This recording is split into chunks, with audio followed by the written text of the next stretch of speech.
Hello, my friends, and welcome to another edition of the Edlow Podcast. Subscribe. As always, that's how I start, because I want you to subscribe, because that's how we show how exciting and important our podcasts are. This is an interesting one, and let me explain why it is so interesting. This one is interesting because this is actually my second attempt to do the same podcast. I have never done that before, but I'm doing it now because for some reason, when I did the podcast, I actually posted it and a bunch of people downloaded it, and then I had to delete it because I didn't actually listen to it before I put it on. And apparently there were major audio issues. And then at one point, you couldn't hear me at all for the last 20 minutes. And there was no way for me to know that because there was nobody else here with me. This is a Just Me podcast. So I just kept talking and nobody heard. So I'm going to try to do the exact same podcast. So for those of you lucky folks who downloaded this lost episode of the Edlow Podcast, congratulations. You can compare and contrast what I say because I don't remember exactly what I said.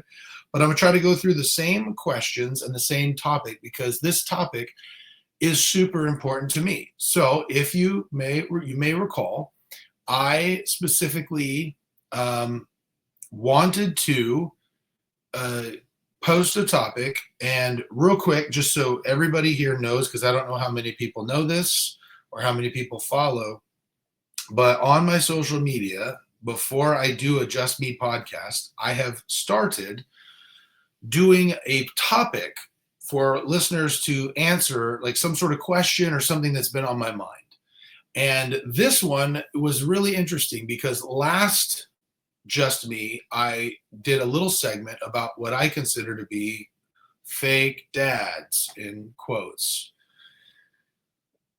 That didn't really go very well for the YouTube thing because I have the fuzziness on because I don't want anybody to see how messy my office is here at home. Little rats. So anyway, I blame my kids as if it's not my fault. But anyway, that's deflection. So learn that for the best. Anyway, so I last Just Me podcast, I did a reference of what I call fake dads. And what I meant by that is not dads who are pretending to be dads, but the dads who they're not treating their kids the way they should. They don't show up necessarily. They don't do the things that they're supposed to do. But then what they'll do is they'll take a fancy picture and post it on Facebook and then pretend for the world like they're doing the things that they're supposed to do. I did not think that was a controversial position. I did not think it was a hot take. Apparently, at least one person did. And I got to be honest, when I got it, I was a little perturbed. And so I just felt like I needed to address it. And I'm glad that it's been some time. And I'm glad this is actually my second opportunity because I felt like I was a little heated in the first. So, but I figured instead of me just responding to some negativity, I thought, you know what? Let's open this up to other people and get their opinions on what makes somebody a good dad. And I got a lot of different topics. There's a lot of themes that seem very similar for a lot of people. So we'll get into that. And then I will get into the email that I received or the message that I received. And we'll talk about that too. But as I do in all of these Just Me's, let me back up, get a little ahead of myself. So if you follow the Edlow Podcast on Facebook, Instagram, maybe TikTok and Twitter, I can't keep up with all those things. I'm so busy with so many different things, hard for me to keep up on everything, but definitely on Facebook and on Instagram, you can follow the podcast. And usually a day or two before I'm going to record, I post the topic. And then I give people various different ways and various amounts of anonymity on how to respond to it. So I usually put a link to some app that allows you to respond to the question anonymously. You can send me a DM. You can comment on, even if you don't care, you can comment on the comment section of the podcast. You can do all of those things. But when I do, I will not say, unless you want me to say, I will not say who said these things when I actually record on the podcast, when it releases. I won't give names. So anything you say will be anonymous. But if you don't even want me to know who it is that said it, you can use the anonymous app. So I got some answers, and I got to tell you, this topic must have hit a nerve because I received more feedback to this one than I have any other one I've done. I mean, I haven't done a lot of topics. Usually, it's just kind of like random Q&A and then things that are on my mind. But this topic definitely seemed to get a lot of responses. So that's cool. And so that excites me. But before we do that, I have some general Q&A questions and comments, and I want to go through them. And hopefully it works for everybody. And hopefully everybody has a good time. And hopefully the audio is working well here. Because I don't know. Because I can't hear myself on this. So, yeah. So we'll hope that works. Okay, so let's go through and see what we've got here. All right, so the first one, man, the Kings suck this year, LOL. Yeah, it is not looking good. It is, I am very concerned this year. For those of you who know me, you know I'm a season ticket holder, have been since like 2017. I remember telling my kids, I want to say it was 2022, where, I mean, they had been so bad for so long and the investment is so much for those tickets that I was like, guys, in 2021, the Kings, I think that was the last year that they were like really bad. And I remember thinking to myself, I couldn't even give the tickets away. They were so bad. I mean, and so I told my kids in 2022, I was like, all right, guys, so just FYI, if there's not a marked improvement this year, I'm not going to renew these next year. And then voila, they make it to they're number 3 in the playoffs. So that was like, oh, awesome. Okay. So that worked out. And then last year was a real debacle. And so this year, we get DeMar DeRozan, and I think that's going to make a huge difference in at least the offensive part of the Kings. Fix some offensive issues that they had last year. They should be real. DeMar DeRozan and De'Aaron Fox are like, if you look at clutch points, they're like the number 1 and number 2 clutch players in the league. So you'd figure in the fourth quarter they're going to really, light things up. In their game against, I want to say it was OKC was the one that just blew them up. Whoever they played before OKC, they only scored 15 points in the fourth quarter. And when they played the Clippers, they only scored 12 points in the first quarter. So, yeah, that's not looking good. And then also on top of that, they've always been defensively struggling on the perimeter. But it is especially bad right now. Like, especially bad. I mean, they are basically living on and dying on whether the person who's shooting the three is going to make it. It seems like every single team can get a guy open on the 3-point line at any point, and the Kings are just hoping they miss. And they're not missing. And so, excuse me. So yeah, I'm concerned. I mean, we're almost a quarter of the way through the season already, and they don't have a winning record.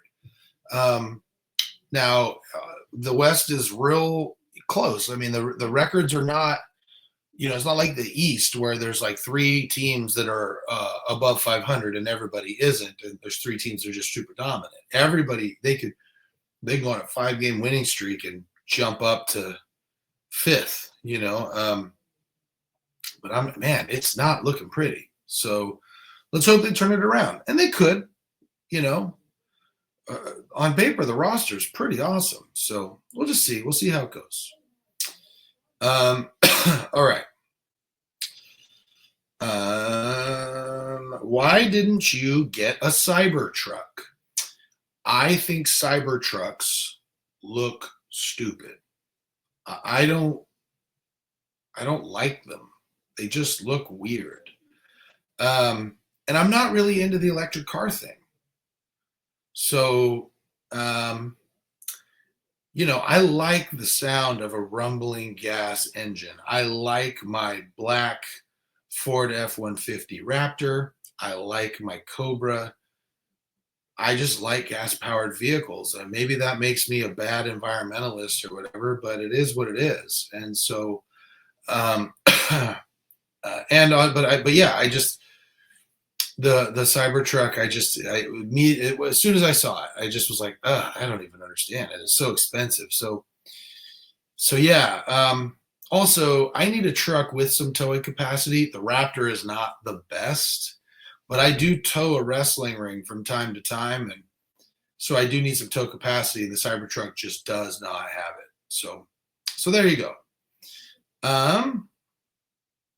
What has been your hardest podcast? So, okay. So I didn't know what this meant when I heard it. So hardest podcast, if you're talking, so there's 3 different ways I could look at this. Hardest podcast to get, hardest content to talk about, and hardest guest to navigate. And so I'll try to answer all 3 because I think they're all interesting and I think they're all good for aspiring podcasters. Oh, because there's another question I'm going to answer interspersely where someone asked, what would be like your recommendations for other podcasters? So, nobody in particular that has come on the podcast has been hard to get on the podcast. There are a few people that I've tried to get on the podcast that they just, they're not being super responsive. But as far as everybody who's come on, it's actually been fairly a good process. At the very beginning, getting anybody who was of name value outside of my friend group was really hard to get.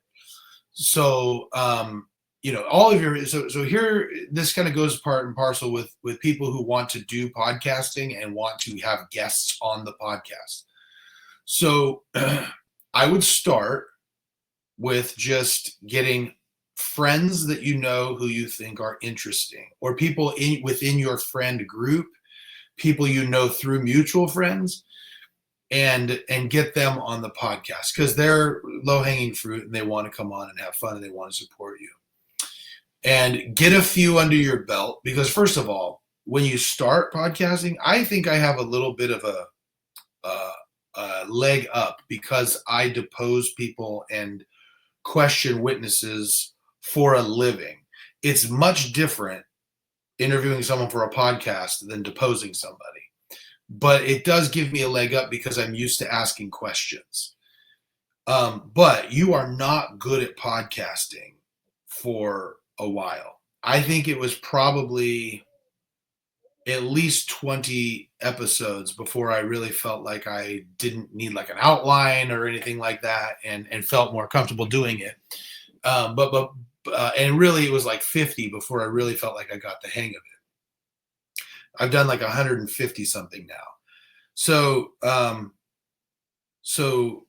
But the thing is, the process of getting anybody of name recognition was super hard at the beginning because I just didn't have a large subscriber base and I didn't have a lot of episodes. So nobody really took me seriously.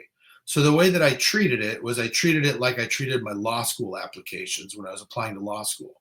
When you apply to law school or maybe even college, right, you have the ones that are for sure, so you're going to get in, okay? Those would be like the people in your friend group, people will come on your podcast when you want them to. Then I had the people who were like, I should be able to get in, right? These might be people who like have pretty interesting, maybe local celebrities or like people you may know who have a little bit of name recognition, or maybe they're like a professor at a school or something like that, who they probably would want to come on a podcast that you find interesting. The people who like you should be able to get in, it's not a guarantee, but they're like in your realm, right? And then I had the reaches. The reach schools when you're applying for law school are the ones where you're like, well, I probably am not going to get in, but might try and maybe I'll get lucky.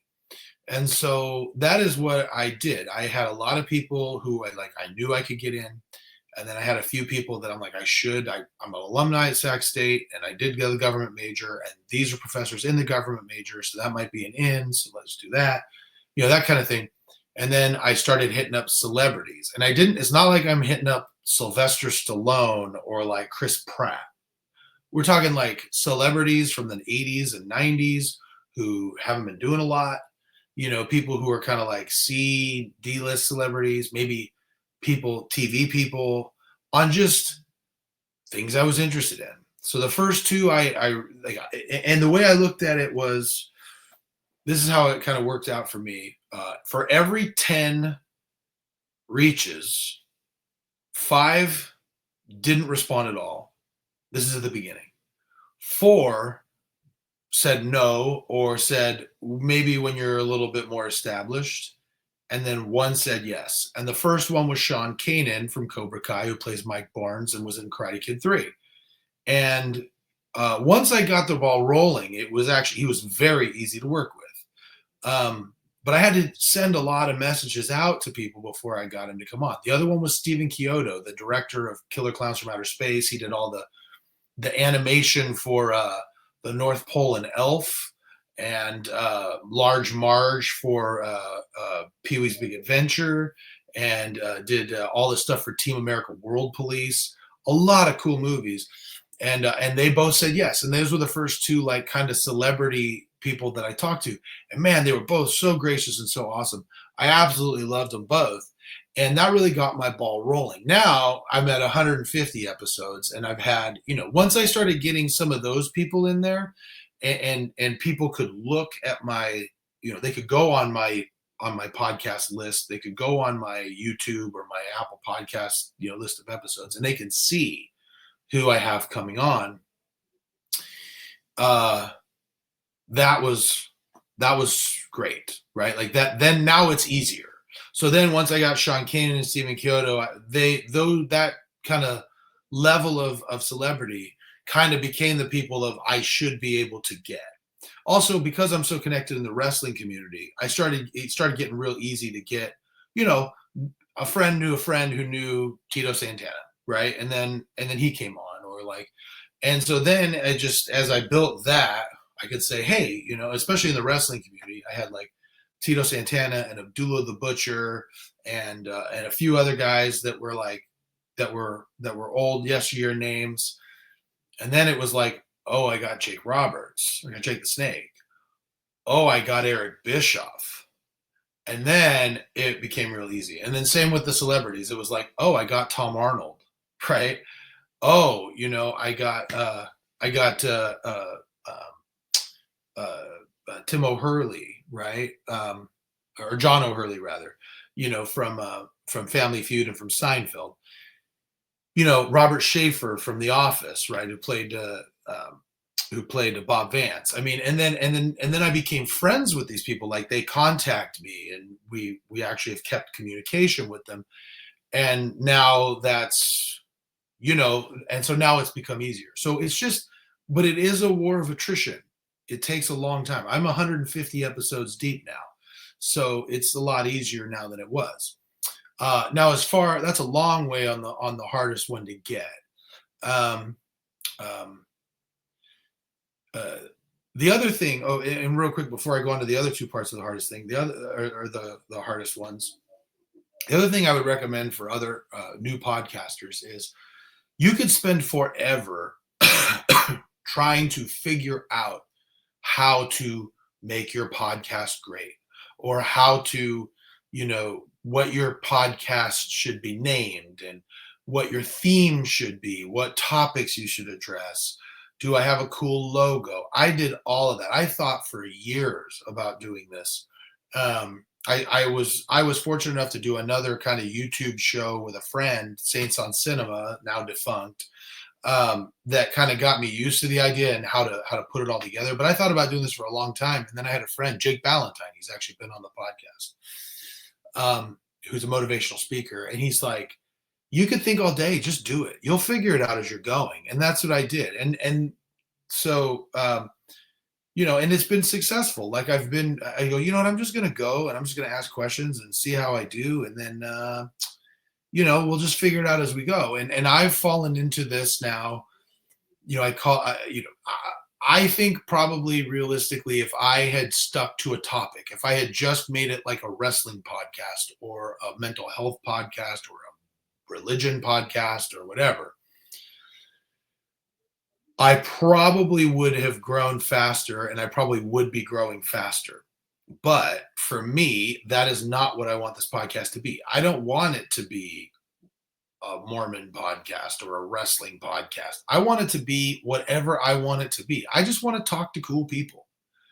And so that's what I do. I tell everybody if I'm pitching somebody to come on, I say, this is a human interest podcast. And that means I'm the human and I'm interested. And if I'm interested, I want you on the podcast. And I am. And so most of the people I'm interested in. But you can be whatever you want. Just start.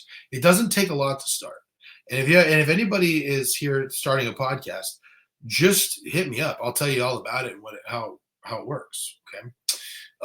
Okay. So now, hardest content podcast. Meaning like, what was the hardest podcast to get through for me personally, just the subject matter. And I think Air Force Amy would be up there. Maybe I had Josh O'Shea on, who was he was a porn addict who spent some time in prison and now is a life coach for other porn addicts. I had him on. That was a harder one. Some of the military guys I've had on have been tough. Just talking to them about their issues. Air Force Amy, though, was a particularly tough just because it's just hard to hear some of the traumatic events and then also hear about some of the stuff she went through as the world's most famous prostitute. And if you want to listen to it, I feel I'm super proud of that one.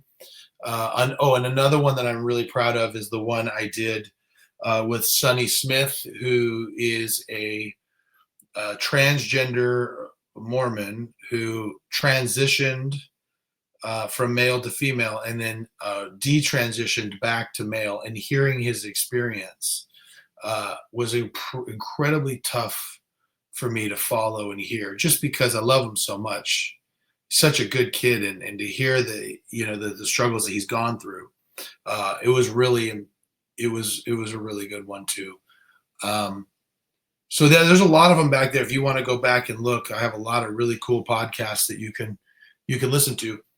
But yeah, so those are some of the harder content ones, and then the hardest guests, man.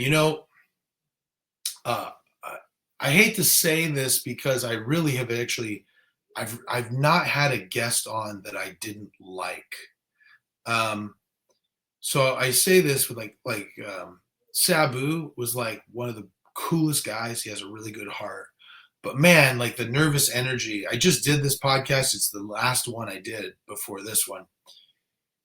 But man, that was a tough one because he was just so full of nervous energy. It was hard to follow him. It was, he just, it was hard to keep him on track. And that I think is just a function of he's taken a beating for our entertainment. And then Abdullah the Butcher was another one. Abdullah the Butcher was probably harder than Sabu because he's just older guy. He's wrestled for like 60 years. And he was one of the first hardcore guys. That guy's bled buckets for wrestling, and it shows.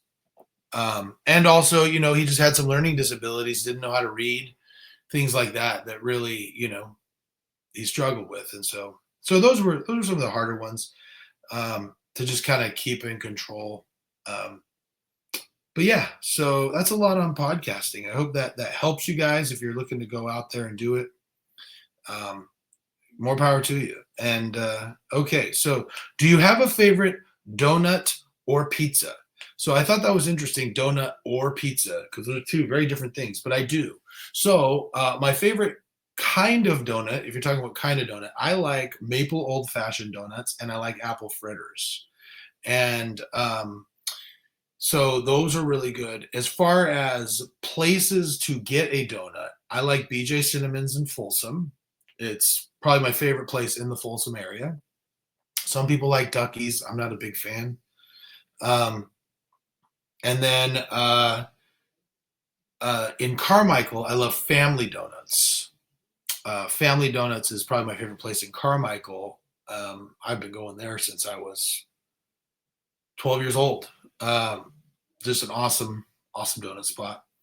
And then I do like Krispy Kreme, but the problem with Krispy Kreme is that Krispy Kreme, I don't know if anybody else has this experience, but like I could eat 1,000 of those and never get full for whatever reason. Other donuts, if I eat 2 donuts, I'm pretty blown. But with family or with the Krispy Kreme, yeah, it's like that. And now with pizza, Papa John's is like that for me. I could eat a whole large pepper Papa John's and it's not gonna fade me. But I can but other pizzas like a Mountain Mike's pizza, I can't do that. As far as my favorite pizza, I mean, I'm just an old school pepperoni guy. I do like an all meat pizza. I will do a Hawaiian if you do it. I'm not particularly opposed to it. My daughter Lexi absolutely loves the Hawaiian pizza, so I get one of those all the time. As far as pizzas I like, I mean, I order pizza guys all the time. I order at least once a week. I'm ordering pizza for the kids just because my time is just so limited, and I, don't want to cook, and I order a bunch of it so they got stuff to microwave if needed. Usually a pepperoni and a Hawaiian and something else. Get like 3 pizzas, and then Lincoln and Austin just destroy it.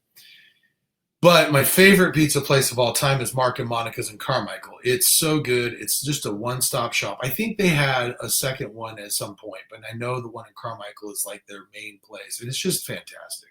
So, yeah, those are my favorite pizzas and donuts. Do you believe in second chances? I do. I do not believe in 1,000 chances. This is a hard one for me because I think I err.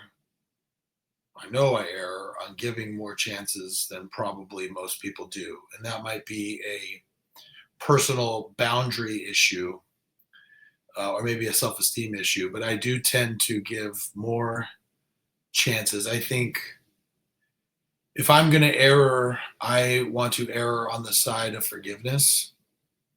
But at some point, you do have to cut loose. And I think the second chances, I think that also depends on what you're talking about.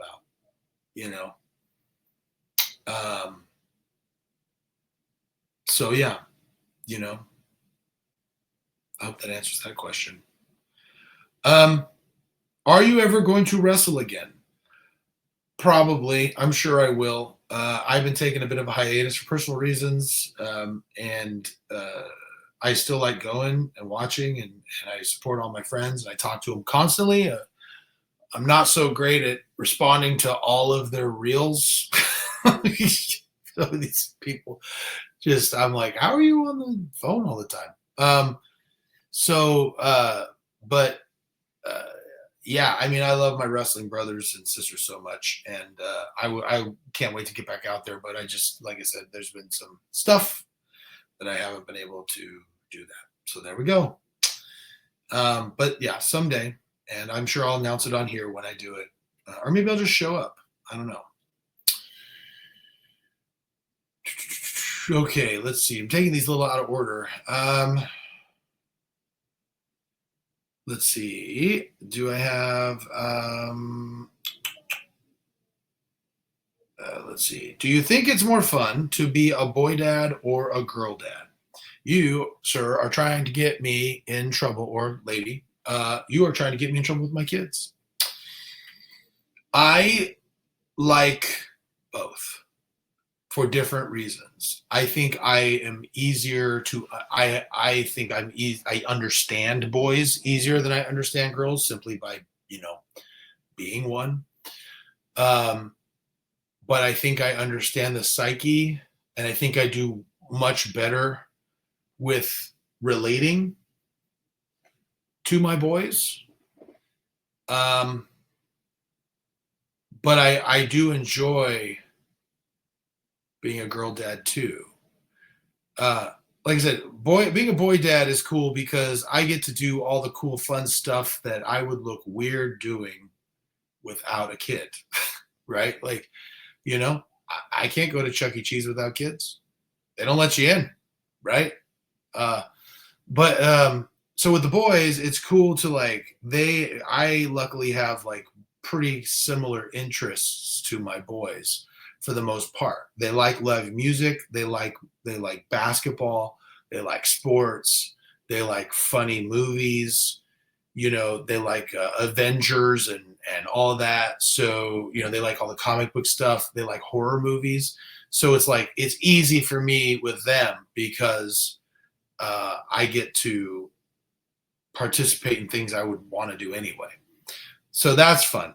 With the girls, it's fun to just watch. Like it forces me to broaden my horizons quite a bit because I just look. I would not go to like 90% of the theater productions I have seen. I would never go to if it wasn't for my daughters. Um, so I have very much been introduced to the world of theater and theater kids because of my daughters, and that's fun. It's fun to watch their brains develop, and it's fun to watch the way that they handle each other. I could probably do with a lot less of the over emotional stuff, but I do enjoy like going out and doing things with them. You know what I really like. I had a friend one time tell me something, and I think I stick to the similar thing. He said he was asking me. I was going to like a WrestleMania one year or something like that, and he was asking me about it. And I was so excited about it. And I was talking to him about it, and I go, "So are you a wrestling fan?" He goes, "No, I'm not a wrestling fan, but I like listening to you talk about wrestling." And I go, "That's interesting. I think that it is fun to watch people become passionate about things. So, like, I love theater. I love musicals, not because I love musicals, but because I love watching my daughter love musicals. I would have never seen Melanie Martinez or JoJo Siwa or Lovejoy live if it wasn't for my children, who are my daughters. So that's kind of cool. So I like them both. I think they're both fun. Okay. Let's see. Who's your favorite kid? I don't have a favorite, but if I did, it'd be Lexi. No, I'm just kidding. I don't have a favorite kid. I love them all because they are all so different, and it's fun. Again, one of the things that I've really enjoyed about being a father, particularly over the last few years, I feel like over the last few years, due to circumstances changing, that I have really been able to develop good, strong personal relationships with all of my kids in different ways. And I think one of the biggest joys of being present every day for my kids is to watch them become passionate about things, even things that I'm not interested in. It was really cool to watch my son Austin become so passionate about singing and music. Never thought that would happen, and it was amazing. Watching my daughters become so passionate about theater has been super cool. To watch them love it and just enjoy it and really find community in it, that was cool. My youngest son, he's really into basketball, and it's been a lot of fun to watch him develop in that. I just love watching them become real functioning members of society. Now they also do things every once in a while that makes me want to throw them off a balcony. So, there's all of that. But yeah, I mean, it's been an honor and a privilege. So I don't have a favorite kid. So, okay, let's see. Would you go for personality or looks? Why not both? Um, I think personality is incredibly important. Looks are great, but um, and looks are important. I would never be able to go on Love Is Blind ever, but yeah, I think they're both important. Um, let's see. I think those are old ones. Yeah, I think I might have gotten all of them. Yeah, I did. Okay. So, let's get to the topic at hand then. The big one here was, okay, so let's go back and talk about the podcast, or talk about the topic. The topic was, what makes someone a good dad? So I'm really interested in whatever you have, characteristics, things they do, um, uh, whatever. Okay. And we had a lot of wide ranging answers. So let me start with some of the smaller ones and then we'll go into the longer ones. Someone who does all he can for his kids, works hard, teaching them good values, being a good example of how to treat people, having fun with them, and also being a protector. I think all of those things, I think I would agree with all those things. Yeah, I think all of those are important. And I agree with everything that was said there. So let's see. A good dad loves his kids and provides a good home for them. Okay, yeah, I agree with that. I agree with that too. I think the good dad is the one who actually shows up. So when I hear that, uh, I wouldn't say it annoys me in the way that you're probably thinking. I think it bothers me that like there are people out there that like the bar is so low out there for fathers, right? I mean, like that's all you have to do is just show up. I mean, that's pretty sad. So, but that just goes to show you how what I'm talking about. Why it's what are we doing as fathers? That's what the expectation is. I mean, thank you for making some of us look great, right? But anyhow, okay, here's the next one. It says, my dad is the best dad. He shows up for us. He didn't have money to buy us things or take us places, but was there when life was hard, willing to listen and give counsel. Last week, my hot water wasn't working. I called him and he dropped everything to come help me. He has always been there when I needed it. He is the first to give something up to help someone in need. So for me, it's connection, knowing I could talk to him about anything. Over the years, I opened up to my dad on many occasions about significant issues I've had with my partner. To this day, he treats my partner with respect and love and is such a good example of being humble, hardworking, and Christ like. I think when a dad puts the needs of his family over his own, when a dad teaches by example, when a dad takes time to check in emotionally and teach gospel principles, that's what makes a good dad and a good man. Yeah, I think hearing that your dad is just a good person in general. So I appreciate you providing that. I think that is something that is generally hard for guys, is the emotional connection. I know that for me, that has been a work in progress and something I still need to work on. I feel like I'm there for them emotionally, and I think that they know that they can talk to, I hope they know that they can talk to me about anything. But I don't know if I'm necessarily great at just listening, if that makes sense, or being there, being who they want me to be all the time. So anyhow, appreciate that. Another one, connection time, priority, listener, good counsel, and good humor helps. All good traits there. Um, yeah, I mean, I think that one time is the most important thing. Um, is just spending quality time with them and letting them know that they're important and you love them. Okay, here's another one. It says, I have big opinions on this. I think one of the most important things in a girl's life is the relationship she has with her father. Unconditional love from a father with moral guidance will determine how she feels about her worth in the world and her value to men. It's absolutely crucial. I was the only one of my girlfriends that wasn't promiscuous, and I attribute that to my relationship with my dad.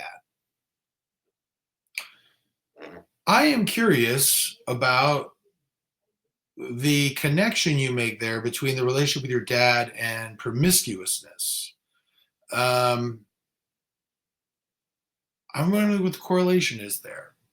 I'm not saying I don't believe you. I'm just saying I don't know why that is. That'd be interesting to talk about and consider. But I agree with you about unconditional love. That's so. I think that's so important. So appreciate you responding. Um, a good dad takes the time to teach his kids important lessons, even when it is inconvenient. He sets a good example to them of how to treat people, strangers, family members, women, siblings, rude people, etc. He makes time for them and explores their interests with them. He encourages them and supports them. He plays with them. He holds them accountable when they make poor choices. He sets expectations and holds them accountable to them. He shows them how to work hard and sacrifice. I think that's so true. I think that the showing hard work and sacrifice, holding people accountable when they make poor choices. You know, we were talking about this. I was actually talking about this with Austin recently. We were talking about there was a turning point with us, probably about a year and a half, 2 years ago. That something happened that he did that was real dumb, and he we used to have kind of some pretty intense arguments, and he he came in and he was kind of trying to what's like kind of divert away, kind of try to suggest that, oh well, you have to understand, and kind of blame some other things going on for why he was acting the way he was acting, and I just was not having it. I don't respond well to excuses. And so after he calmed down and I calmed down, I came back and I apologized for, I kind of blew up on him and I said I apologize for what I did. And I told him, I said, listen, I've just never parented a teenager before, teenage boy. So this is new for me, and you've never been a teenage boy before. So this is a first for you too. So how about this? I will be patient with you if you will be patient with me. And we agreed. And I said, okay, here's something that I think is very important for your growth. When you make a mistake, it is very important that you own it. It is so much better for you if you just accept responsibility for what you did and not try to blame somebody else or some other circumstance for bad behavior. I said, now, if you came in here and you had just acknowledged I did it and I'm sorry and I'm willing to accept consequences for what I did, that would have gone 1,000 times better for you. You probably wouldn't have liked it. It would have been uncomfortable. You would have still had to hear about how bad it was, but you definitely would have had a better experience. Since that conversation, I don't think we've had a real, there have been some stern talking tos when he wasn't doing what he needed to do, but there has not been a intense blow up like that since. And I told him, I got to credit you for being willing to take on the responsibility for the things that you're doing. So, yeah, I think that holding people accountable and teaching them that they need to do that is so important for especially young boys. And And setting expectations is really important as well. So I appreciate that answer. I will say that that answer came from a dad who's actually a very good dad. So that's great. Being there for their kids, loving them, doing everything in their power to make sure that the kid had a better life than he did. I like that. Yeah. I think I've said this before. I personally think that I secretly, maybe not so secretly if I'm telling it on a podcast, I want my kids to be able to be more successful and better than me. I recognize that I am not perfect and that there are things that I am doing that are not the best. I'm working on doing the best I can, but sometimes I show up poorly. So I just hope my kids take the things that are good and emulate them, and the things that are bad and do something different. And I think that they're on their way. I think they're all on their way. So, okay, what makes a good dad? Honestly, my first thought was the exact same thing that makes a good mom. Why should there even be a difference? Yes, their roles vary slightly, but not much when it comes down to the basics of nurturing, caring about, and providing for their children. A good dad is intentional about making sure his children's needs are met in all regards. A good dad prioritizes self-care so that he has the physical energy, emotional strength, and spiritual fortitude to continue to meet his children's needs. Self-care. Yeah, whatever. Okay. A good dad creates individual opportunities to connect with each of his children in order to build a relationship with them that reinforces that he will always be in their corner no matter what. And I got to tell you, there's nothing I will emphasize more than going on one-on-one dates or whatever with your kids. Not for the activity, but for the rides. Like, I intentionally pick places that are 30 minutes or more away. Maybe I'm giving away all my secrets because I know some of my kids' friends listen. But I intentionally pick things that are far away because I find that I learn the most out about my kids on the ride to and from whatever activity that we are doing. They probably get annoyed at me for pushing so hard to have the conversation, but we do. Anyhow, a good dad, whether he's a single dad or married, learns how to co-parent with our heavenly parents, ensuring that his children are being championed and fought for every single day by all of their parents. A good dad loves God and teaches his children to love him too through his example. I appreciate that. I think that's all awesome, and thank you for sharing. There was another one here that was really long that I wanted to share. Let's see if I could find it. Okay, here we go. I feel a good dad is dad who will love their child unconditionally so their child can feel secure and safe, will seek to understand before being understood, listens not just to respond, but to share empathy for the situation and have a true conversation, has discipline as to share where the line that should not be crossed while allowing responsibility on the child to learn and develop outside of a fear-based approach. Oh, but fear is quite a motivator. Okay.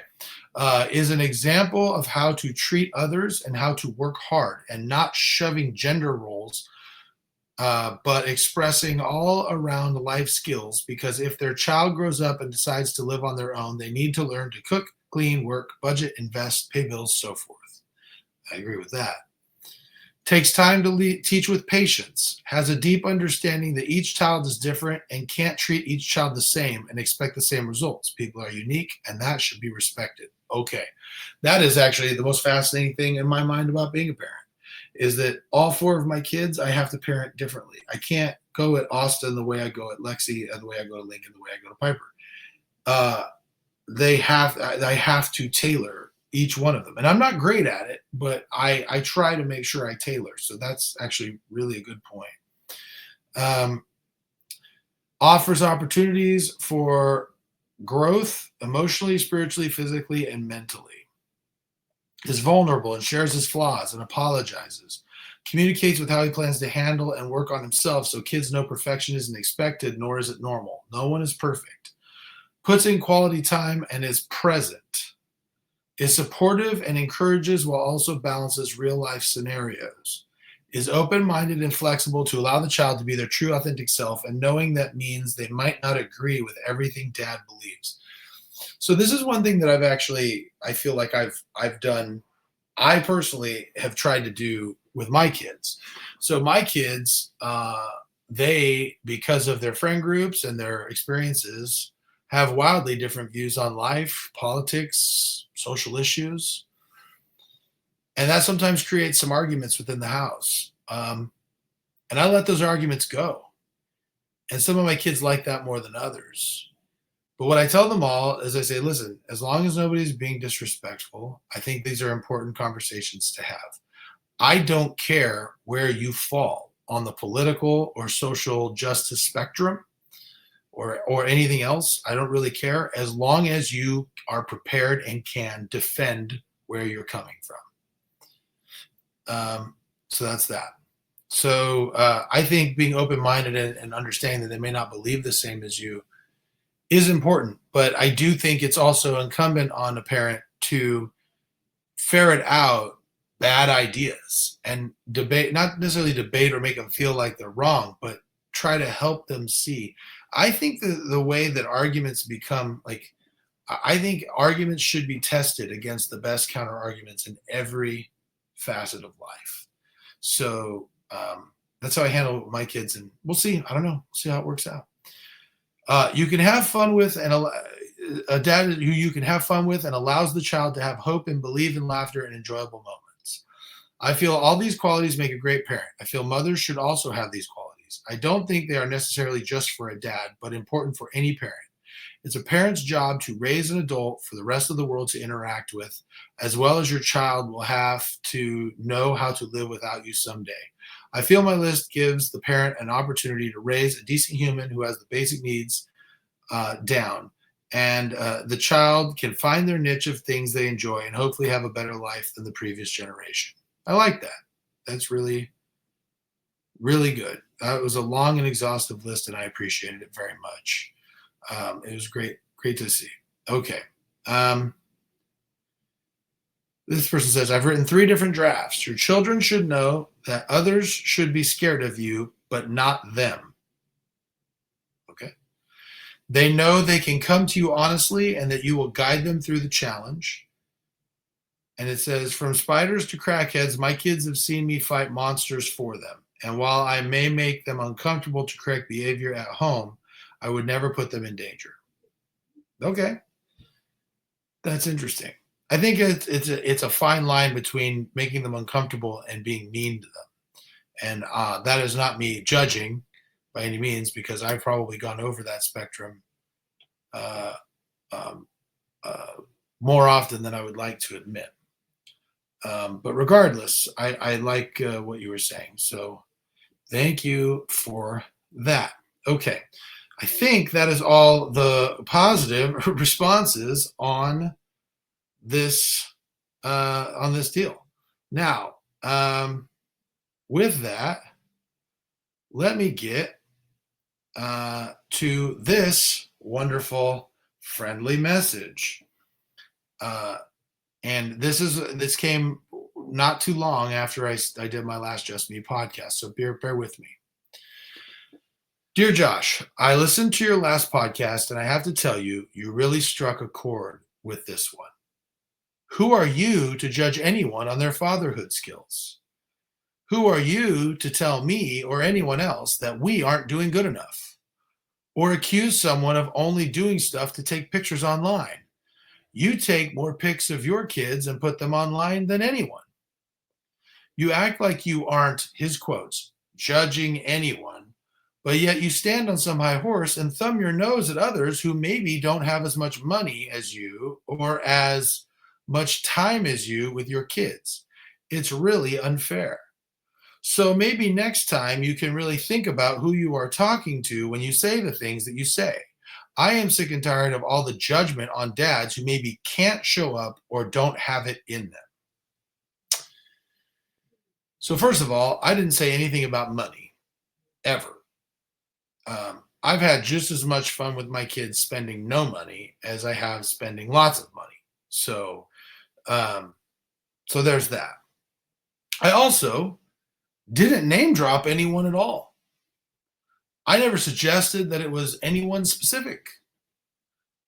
So if you heard something that I said and you took offense to that, maybe you need to do some self reflection and examine why. Because it seems to me that any dad who is actually putting in the effort would agree with me. So my view is that dads tend to get a bad rap in America. Just watch TV. We're heralded as stupid, not involved, not invested. We don't know who our kid's pediatrician is or can't name what they're allergic to, don't know what medications they may be on, don't know when their next dentist appointment is. And they make it look like we're annoyed when we're asked to be invested. Just watch The Simpsons, watch Everybody Loves Raymond, watch any of those shows. I mean, those are 90s shows, but those shows were wildly successful. And you know why they were wildly successful? Because they were caricatures of what people's real life experience was with dads, because it resonated. And so I hate that. I hate that. I hate that I tend to get so much positive feedback. I hear all the time, you're such a good dad. You're so wonderful. Like, oh, you're so great with them. And I hate that. I hate that because what I am doing should be standard. Listen to what everybody says a good dad is. There are some common things. Spending time with your kids should be standard. Actually caring about their emotional well-being should be standard.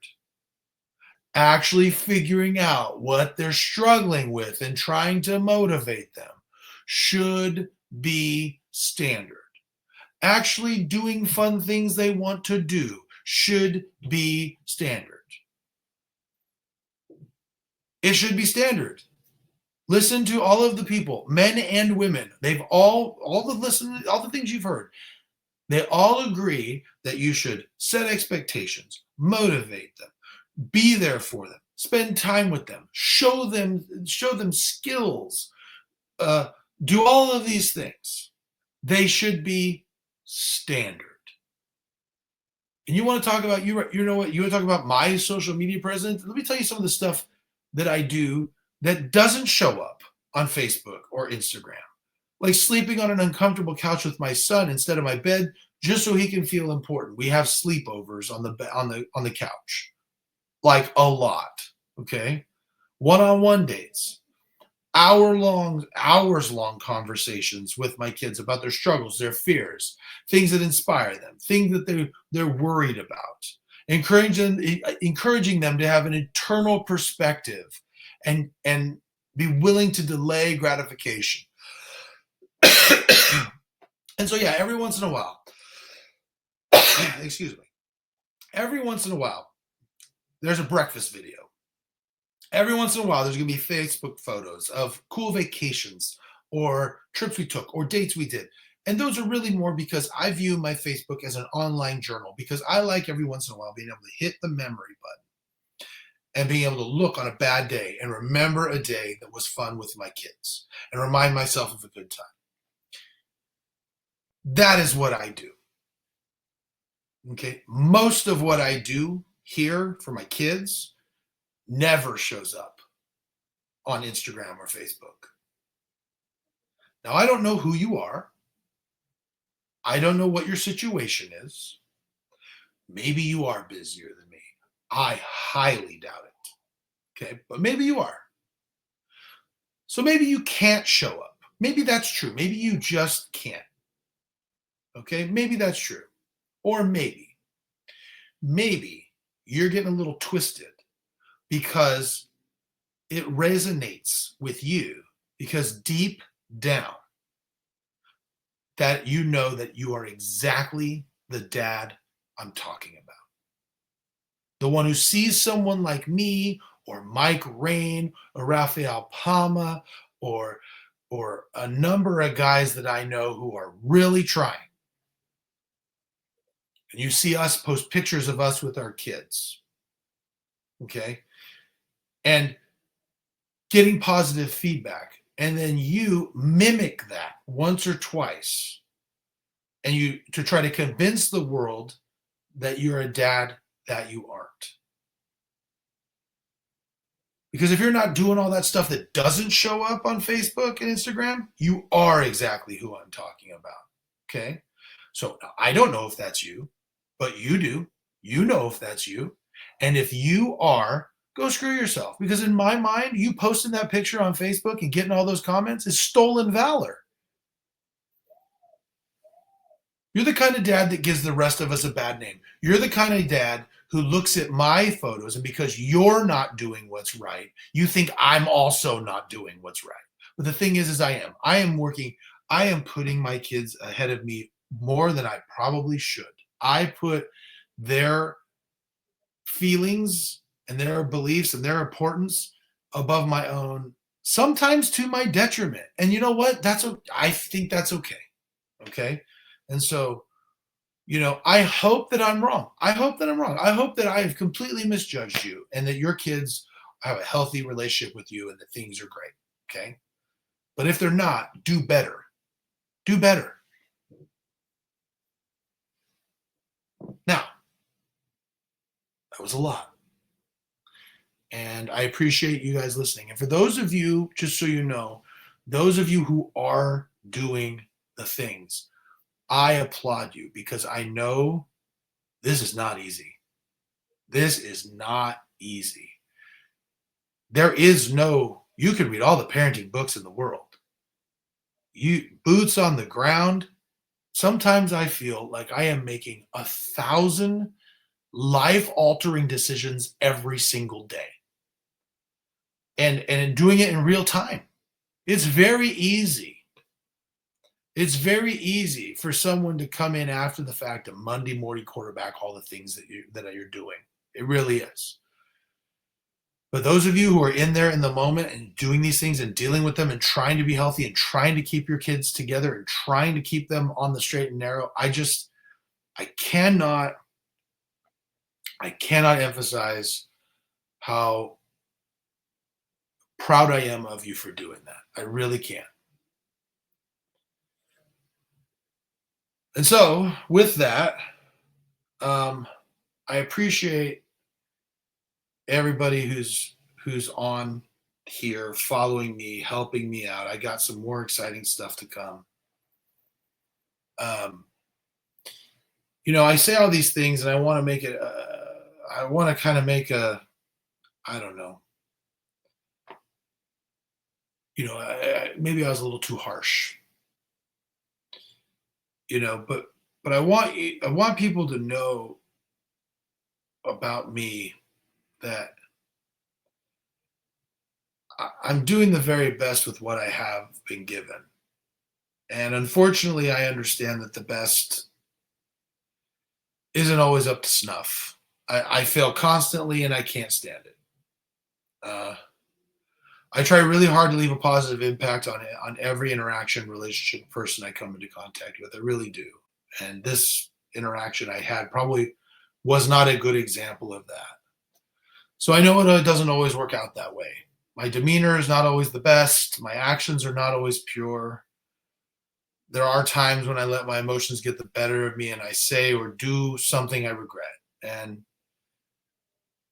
that's just where I hope that God, the universe, a higher power, whatever you want to call it, comes in and makes up the difference for what I lack. And I just hope everybody understands that.